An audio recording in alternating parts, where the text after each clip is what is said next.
sinabi na mag-jam ako, sabi ko, oh, sige.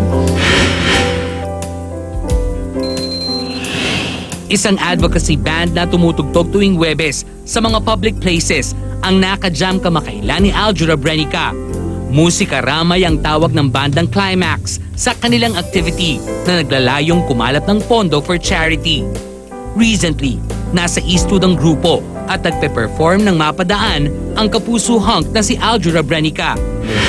Nasa isang event ako, tapos hindi ko napigilan na makuha nila yung attention ko. Kasi napakagaling nila. Hindi lang sila magagaling. Ginagamit na nila sa... nakakatawa lang ng puso. Na ginagamit nila sa kabutihan. In a way na mag-glorify yung Diyos natin. Para makatulong sa mga bata.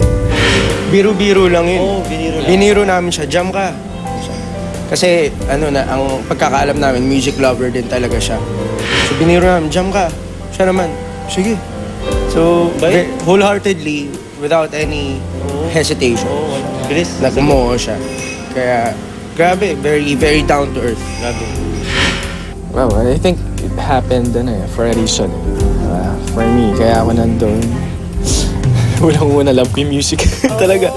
Tapos what really struck me kasi yung ginagawa nila, yung bakit nila ginagawa yun.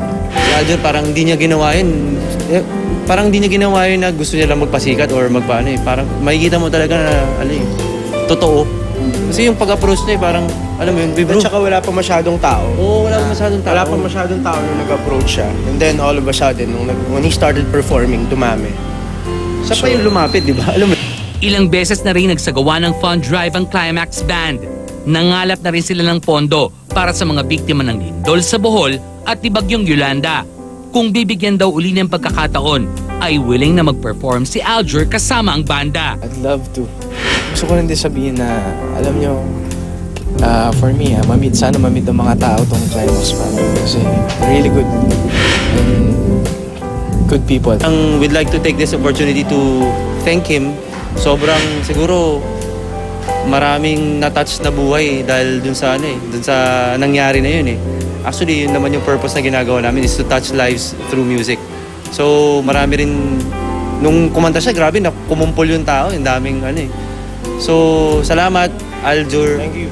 Salamat. Overwhelmed na ako na I'm glad and thankful sa Panginoon na may na-meet akong ganong klaseng banda.